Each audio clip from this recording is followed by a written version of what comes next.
Hello, and welcome to A Date with Darkness podcast, where we will be discussing the impact of hurtful and abusive relationships and how to overcome them so that you can get the kind of relationships that you want and deserve. I'm your host, Dr. Natalie Jones, and this is a live podcast. Hello and welcome, and thank you so much for joining. Just a couple of disclaimers before we get started. I am a licensed psychotherapist in Oakland, California, but it should also be noted that I am not your therapist. So that should be said with a caveat. I also think that I should say that some of the information discussed on this show can be potentially triggering to some of the listeners or sensitive in nature. So, listener discretion is advised. I also want to mention that this is the first time I think I've been able to live stream. I pulled it together to live stream across multiple platforms. So I'm currently live streaming across Instagram, Facebook, and YouTube. So welcome, welcome, welcome, and just say hello. Put your comments in the comment box. I see you there, Cynthia Rose. So thank you so much for saying hello. And I know that you've been on my live streams before, and I'm glad that you're back. Hope that you enjoy the show, and welcome Aja 830 from Instagram. So today's show is a little bit different. Springtime is upon us. And so, because springtime is upon us, I am feeling very spring feverish. It was very difficult, in fact, to do the podcast today because it's so pretty and sunny outside in California, and I feel like I got to catch the sun before it goes away because our weather has just been so freaky. It's raining and cold one day and then warm and sunny in the 70s the next. And hello, Miss Hayes and sexy North Carolina Queen, Libra Queen. So hello to all of you. And because spring and Easter and all of those kind of holidays and traditions and celebrations are coming upon us, warm weather, especially with Easter being the birth of Christ. I am very spiritual. I thought today I would do something different in the podcast, and I definitely want to start a series here, especially for the spring, in talking about what I've learned about narcissism and how what I've learned has helped to shape me, and basically helped to birth a brand new me and allowed me to do stuff like this show, go on and be in other podcasts and talk about what I've learned. Also, go on TV and talk about what I've learned. Hello, Miss Adrian. Nice to see you. I'm happy that you're on here and just kind of talk about that. And it just, everybody always asks me, how did I get into what I'm doing? Not specifically the podcast, but more specific to um, my niche, which is working with professional African American women who are recovering from relationships with narcissistic people, and they're trying to find their inner resilience. So I provide a lot of help and coaching around that. And the reason how I got into that is because my clients are an extension of me, of course. And so that has also been something that I have been working on in my own self. It's also been something that I've trained on, I've studied, I've read. I've helped other people that are like me.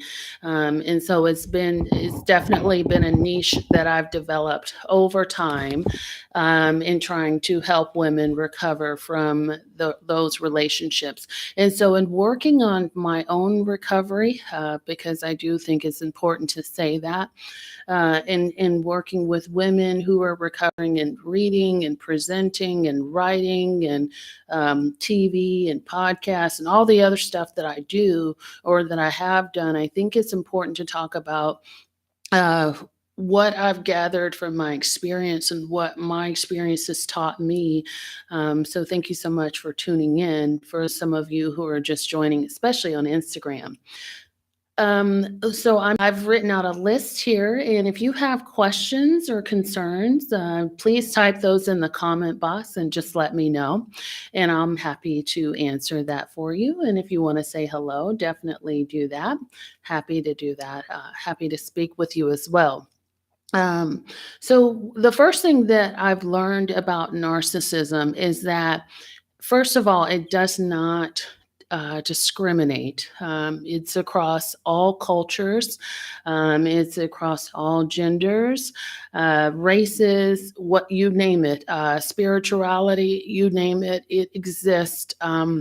No matter where you are, you're going to encounter people that are just super toxic and that feel like they have power and control over you. I think this is something in terms of narcissism that has always been in existence. However, with things that have always been in existence, there comes a time period when there's a light shown, or with topics that gain specific popularity. For example, sexual abuse and the Me Too movement. So there's now more popularity. There's now more of a political climate around such topics, and I do think that narcissism is one of those. Specifically, there have been a lot of cases that have come to light more recently in which the light is shown on them. For example, R. Kelly would be one of them, that whole situation that happened there. I think the Catholic Church, where people are talking about a lot of abuse and things going on there, that's also been something that has occurred as well. So, just to let you know, it does not discriminate. Of course, there's also other cultures in which it's not classified as narcissism, but when you look at it on the surface, they do appear to be narcissistic traits. So such cultures where you're not allowed to have an identity, or women are not allowed to have any sort of power or rights. And there was a time in our country, which I'm a US native, in which that was an issue. Um, yes, thank you. So Adrian is asking me to define what narcissism is for all the newbies. Thank you so much for that tip, Miss Adrian. So, for those of you who don't know what narcissism is, and I want to be very clear on this show that, right, on this particular episode, I am talking about narcissistic traits and not narcissistic personality disorder. And narcissistic traits take some traits from the personality disorder, but are not characterized or classified as narcissistic personality disorder. So some of the traits that are considered to be narcissistic, or that narcissistic people have, I should say, is the level of entitlement. Someone feels entitled to certain um, things or people or situations, meaning that they feel like they deserve those things and they don't have to work to get them, or they don't have to follow the rules in order to obtain something, or they feel like people belong to them, and so they are an object. So that would be one example. There's also the manipulative component. Manipulation is classified in such behaviors like gaslighting or brainwashing. And the manipulation also is a component which is utilized to gain control over someone. That could be psychological manipulation, that could be financial, that could be sexual, physical, or just emotional ways in which you are manipulating someone to feel like you have power, or to exert power or control over that person, or to exploit that person for your own personal gain. There's also the grandiosity, and again, feeling like the rules don't apply to you. So, rules and regulations and things are beneath you. However, the other thing too is that there with the grandiosity component, there's also feeling that you are godlike, or that you are control, or that you're special, you're more beautiful, you're smarter than everyone else.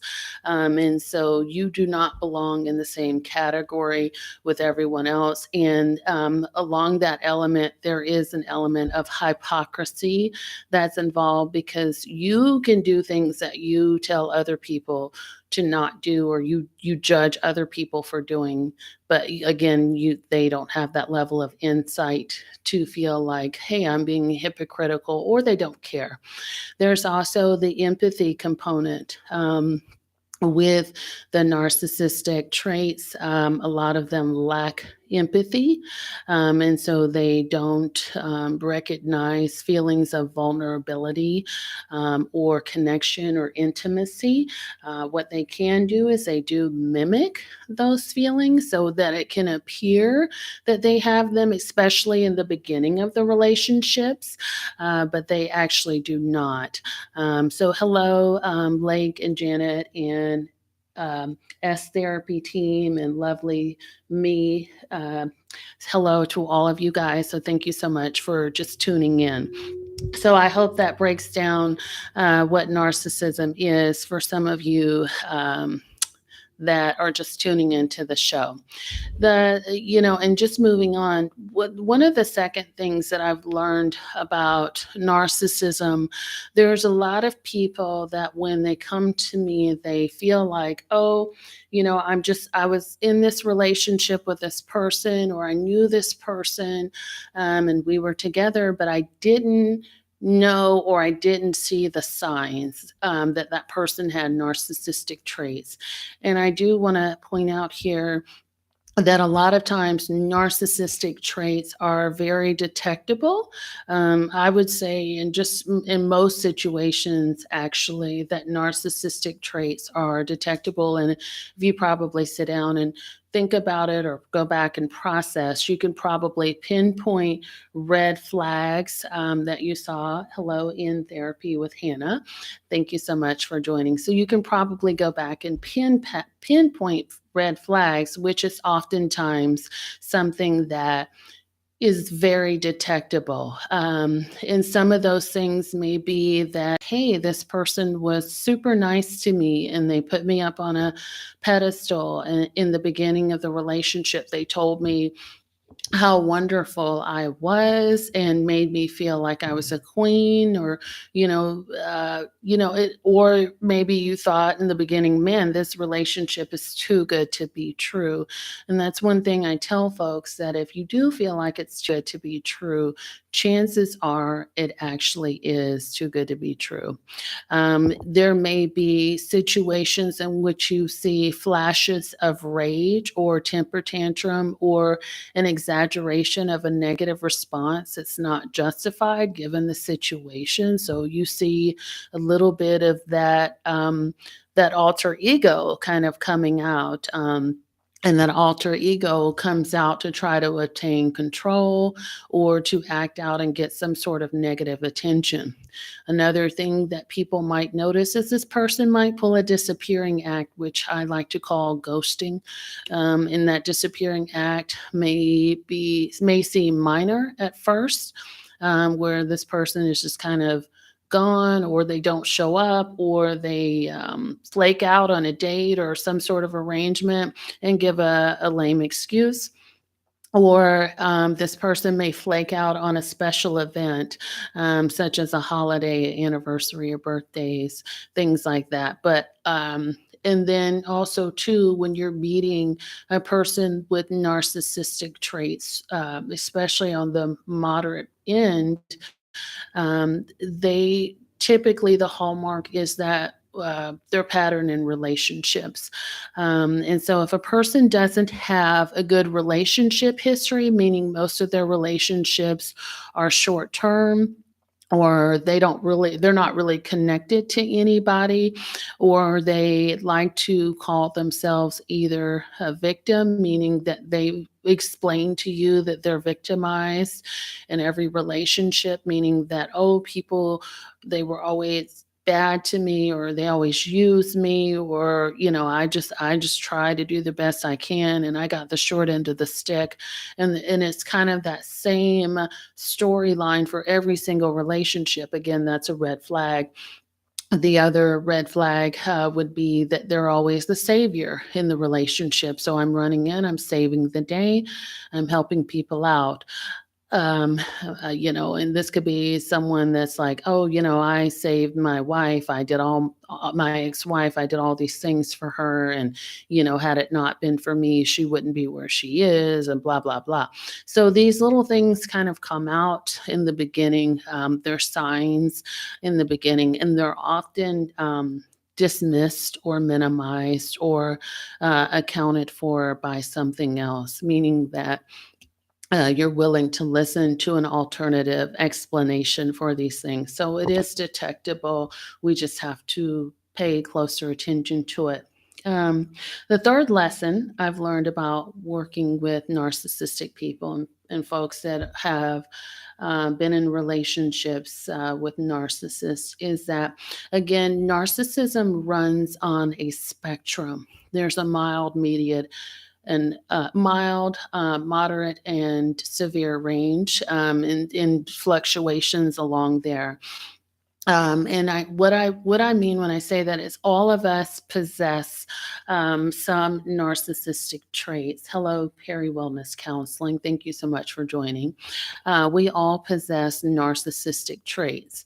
Most of us, meaning 98 to 99% of the population possess a healthier type of narcissism. So we possess narcissism where we're feeling good about ourselves, where we might display some sense of arrogance or entitlement at times, such as in our culture, especially in U.S. culture, we definitely feel entitled to more things. We definitely have a lot more opportunities for things. We definitely feel like we have the right to our opinion, and no one can take that away from us. And you see that a lot. And so there is a healthier degree of narcissism in the general population. Hello, a truly blessed life. Thank you so much for joining. So we all express that, but it's really so that that's more along the milder end of the range, where we feel some sense of entitlement, we feel some sense of superiority. However, we still possess the characteristics of still being able to express empathy, still being able to connect with other families or other people, excuse me, other people, and empathizing with them and their situation, and not necessarily always approaching every situation with manipulation or with manipulative intent in mind. But then when you start getting up to the moderate to severe range is when you start to see things that can be considered a lot more pathological and are detrimental to relationships. And so that's where we start to see behaviors that are very unhealthy, and that's where we start to see a lot of the folks that which we're talking about now, and which we're in the relationships with folks that are narcissistically abusive, is what we like to call it. And then that's where we start to see more things like gaslighting, where we start to see more abusive behaviors that people are feel like they are entitled to, and there's a complete disregard for the consequences or for other people's well-being, or feeling like you are above everyone else. So, with that being said, with me discussing how narcissism is on a spectrum, a lot of times what I am asked by people that listen to my podcasts, read my blogs, or just they have some sort of interaction with me is they often ask me, um, can a person with narcissism be treated? And can they heal from narcissism? There's it's really tricky to answer this question, and I do work with folks that have narcissistic personality disorder and also antisocial personality disorder, which there's a lot of overlap between those two. And I've also worked quite a bit too with borderline personality disorder as well. So there's a lot of overlap between those three, especially. And what I will say is this. For most folks that are above the mild range, that fall a bit above the mild range on the spectrum, the chances are that one, that they're not going to seek therapy unless they're in a controlled and mandated environment, such as a prison setting, probation, or something like that, where they are actually mandated to treatment as a condition of something. Reason being is folks that are on the moderate to severe range of narcissism or anything really truly above mild feel like they don't have a problem. Right? The problem is not them, it's everyone else. And that is their perception, which means that typically they are not going to go out and seek therapy. If they do seek therapy, what I typically find is that they seek therapy for a couple of reasons. One of the reasons that they seek therapy is to try and pacify their relationship. So, a lot of times, what I'll see is someone who's trying to come into couples counseling. Although I don't do that anymore, I don't do couples counseling. But what I used to see is folks that would try to come in for couples counseling and they had a partner with narcissistic traits. And of course, when they come into couples counseling, what they're asking is, hey, can you help me save my relationship? Um, so that partner has agreed to come to one or two sessions to try to pacify that partner and try to say, you know what, look, I did what you asked me to do. I'm not coming back. So just to try to pacify that request then and there. The other piece in which I've seen folks with strong narcissistic traits come into counseling is when their perception is that they are being victimized. So someone or several people they feel like have done something to hurt them or manipulate them, or this is how they see things in their mind. And again, even regardless of which situation it is that I've seen, it's usually very short term because, again, their feeling is that other people are the problem. The other thing that I will say about whether or not folks with narcissism can change, or is that possible even with treatment? What I will say is there's a plethora of treatment techniques out there, such as dialectical behavioral therapy and things like that, where it has people causing them to think about their behavior or their actions. Regardless of the type of technique or the type of therapy that's utilized, what I will say is that there has to be a motivation to change there. And with that motivation to change, there has to be a willingness to do the work that is required to implement change. So that is there. And that requires also, too, to have a fair amount of insight and also to put your defenses down.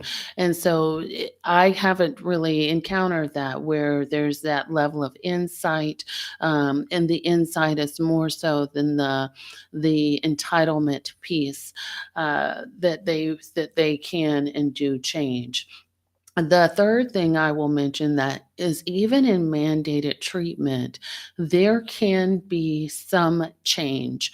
And so, if a person isn't willingly coming to treatment and they've been mandated to treatment, such as in a correctional setting or some sort of punitive setting, they can change. However, I will also put a note here that their change or their capacity for change isn't going to look like someone who is has mild very mild traits on the narcissistic spectrum. Their change is going to be something in which the average person may or may not recognize as change. So for example, so it might be something as like working on their impulse to manipulate a specific person today, or it might be a situation where we're working behaviorally on their amount of rage that they're feeling towards others, or their ability to kind of think about where those things have come from. It's going to look a lot different. So, on the whole, that person may still present as narcissistic, so it may not take away from that. However, there may be we may be working on a way to control the behaviors that are expressed in that, and so that's kind of where that element of change may come from. And a lot of that you can see if you are. One specific thing that I'm looking at, or one specific type of treatment that I'm thinking about is dialectical behavior therapy. And with dialectical behavior therapy, you're working on regulating emotions. That's one piece, or you're working on looking at your interpersonal relationships or mindfulness and things like that. And so within that training or within that treatment, one of the things that we might work on is how to regulate their behavior. So maybe that could be something like how not to lash out at someone today, or how to decrease the amount of lashing out at other people, and what's paying attention to what's triggering them to want to do that, and all that kind of stuff. And again, that may be something that is slowly happens over time depending on the severity, but it is possible for change to happen in that respect. um, Let's see here. The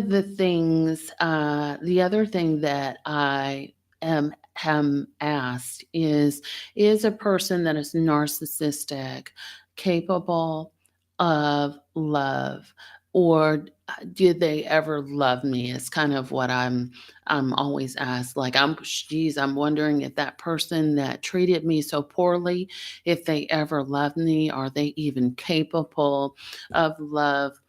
And I think there's a multi-part answer to this question as well. I don't think it's a simple black and white. One, it really depends on the person and what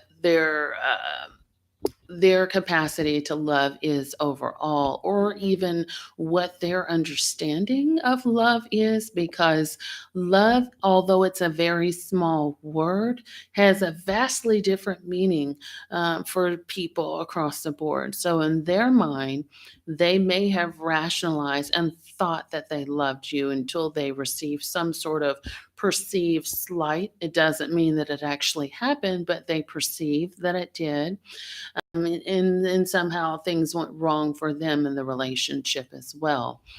But the answer is, again, it's a difficult one to answer, because again, if you're talking about someone that's on the moderate to severe range of narcissistic traits, you cannot compare their capacity to love or to empathize or be vulnerable with someone who has very, very mild traits, because that's going to look differently, because there's the amount of pathology that's involved there. And so I hope that that answers there. So when you're looking at comparing, I think what people are asking is, did they love me the way that I loved them, or the way that I deserve, or the way that I felt that I deserve to be loved? And I think the answer is going to be no. And it's going to be no because that person's way of looking at love is going to be a lot different than yours, and that's what you see. Did they love you at all? The answer very well could be yes, but it depends on what their interpretation of love is. And that would definitely be something that you might want to explore in your relationship prior to taking things past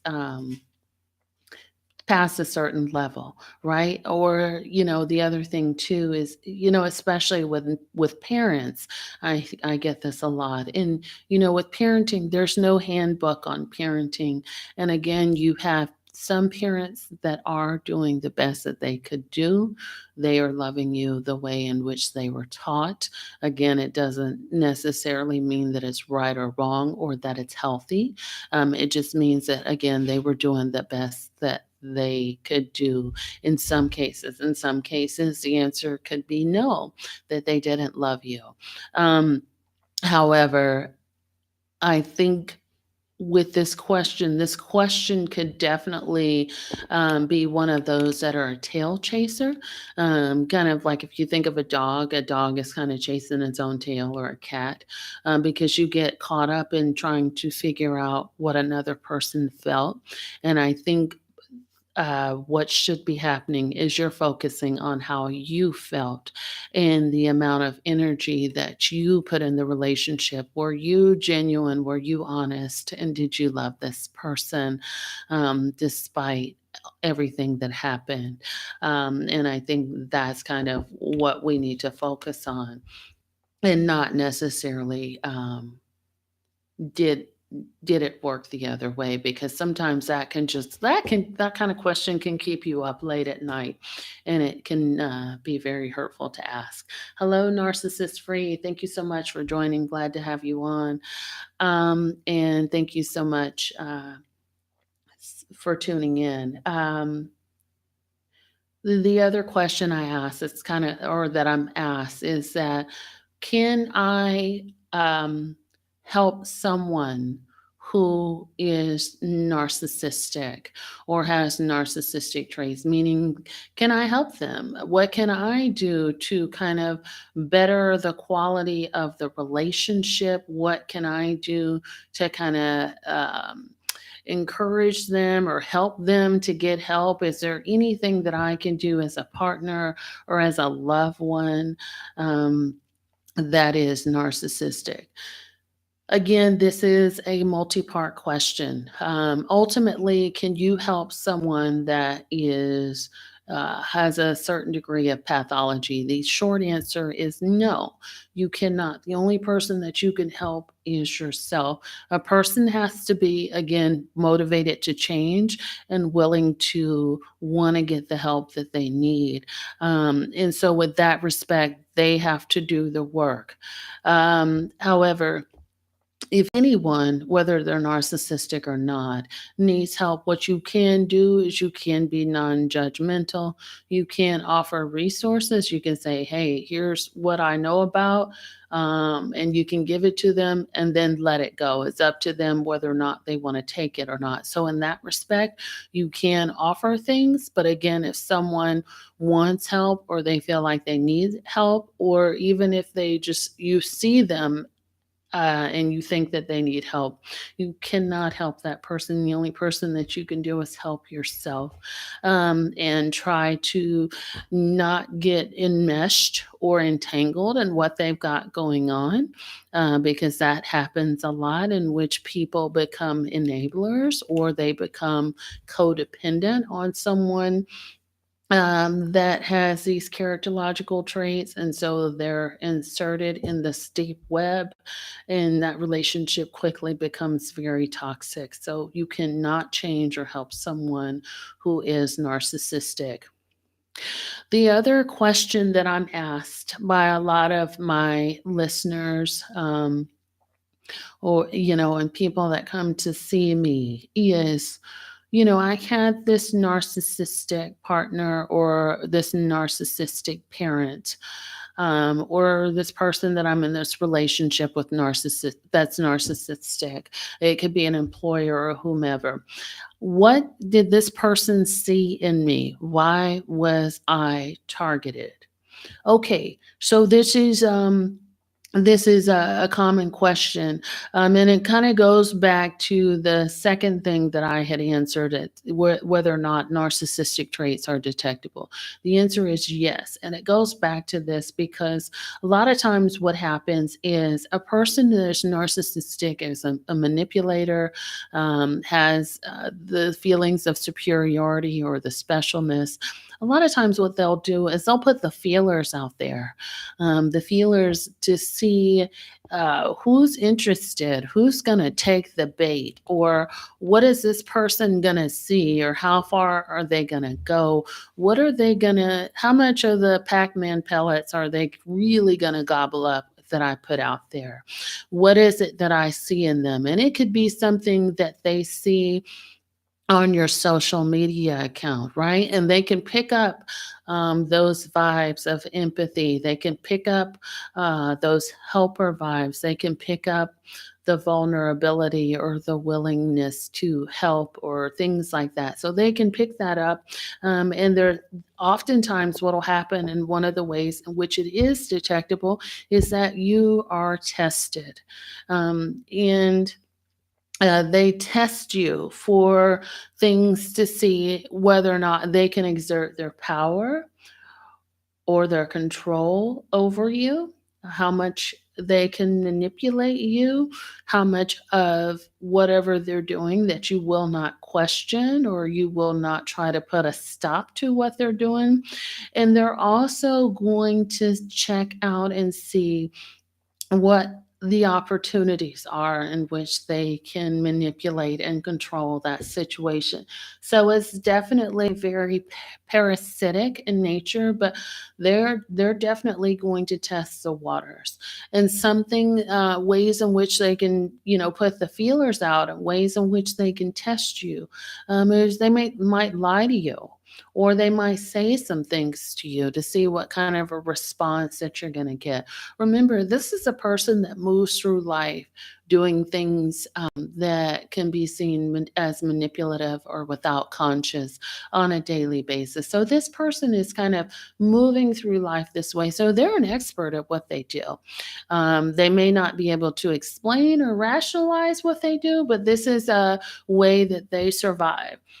And so if they're moving through life this way, seeing what they can kind of get away with, if you will, they're going to continue to do that. And so this person might be at your job and they might be trying to take control of certain opportunities. They might be doing things to get other people in trouble. Right, so that they can move up the chain of command at your job, and they could be very opportunistic in that way, but it's also very calculating in that way. And they're going to definitely try to take power over the relationship. So they're going to see what it is that you will and won't say no to.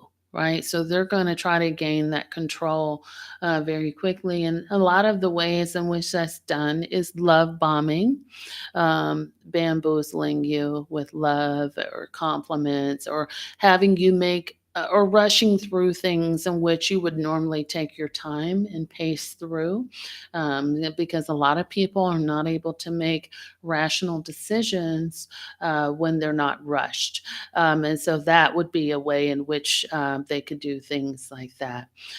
Also, too, if you're not questioning their behavior, because a lot of times what will happen is people will do something that they shouldn't be doing, or that is misconduct or what have you.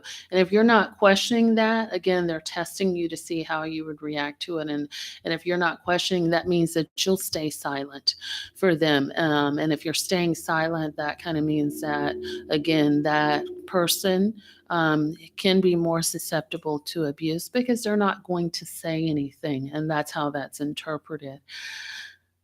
Um, so there is there's usually a pattern of when folks have experienced narcissistic abuse. I'll say this. I think I'm on number 5 now, but there's a pattern in relationships usually when folks have usually experienced narcissistic abuse in one of their relationships. In my experience, I'm working with the people that I've worked with, is that there's usually a pattern, and that happens in other relationships as well. That could be your relationship with your church. That could be a relationship with parents. It could be a relationship with coworkers, and things like that. And it can happen on a different scale, meaning that it might be smaller things that have happened that you didn't take notice to, or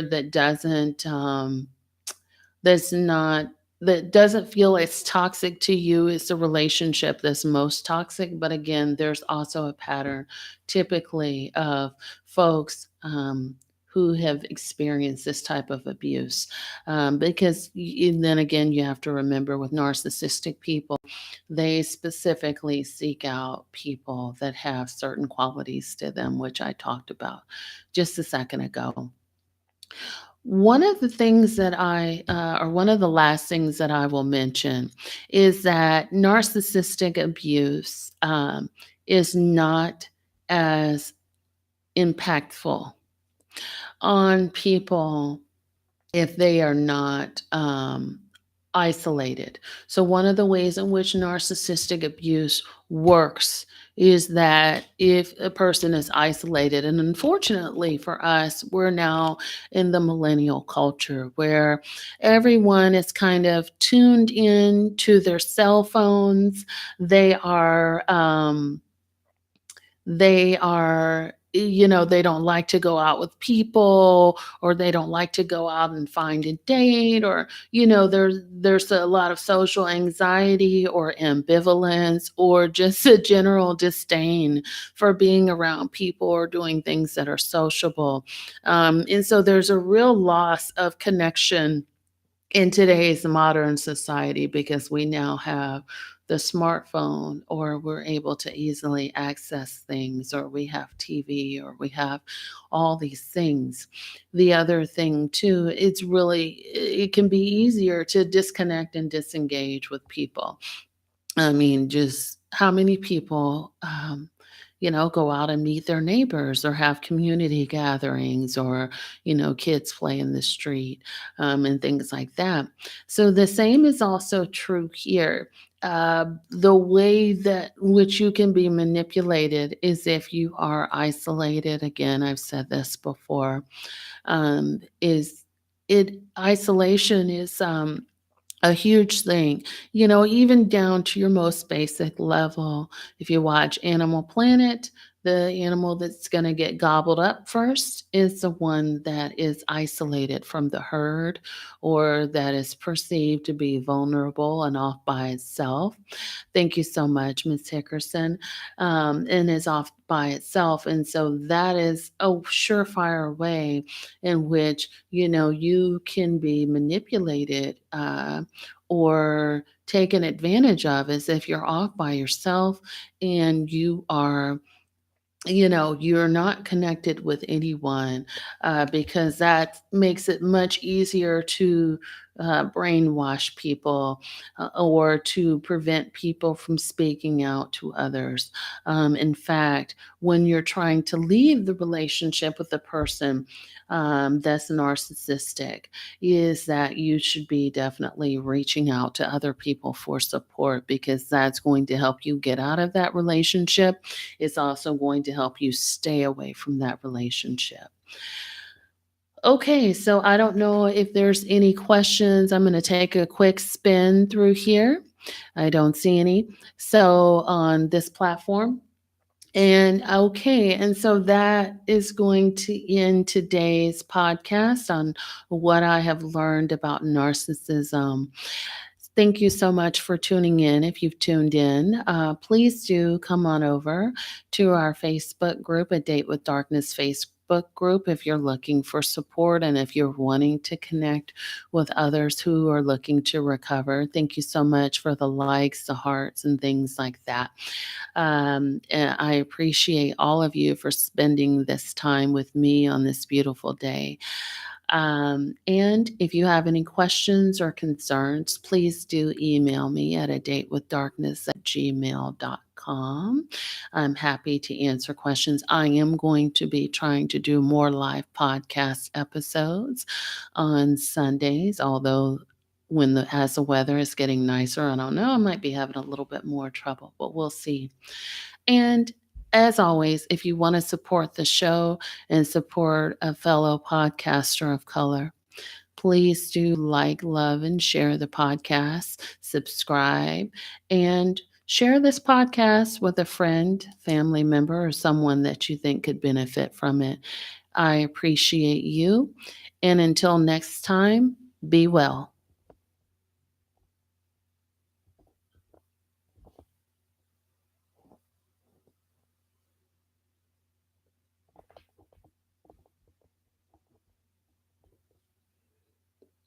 Thank you, Cynthia. You take care and have a great Sunday.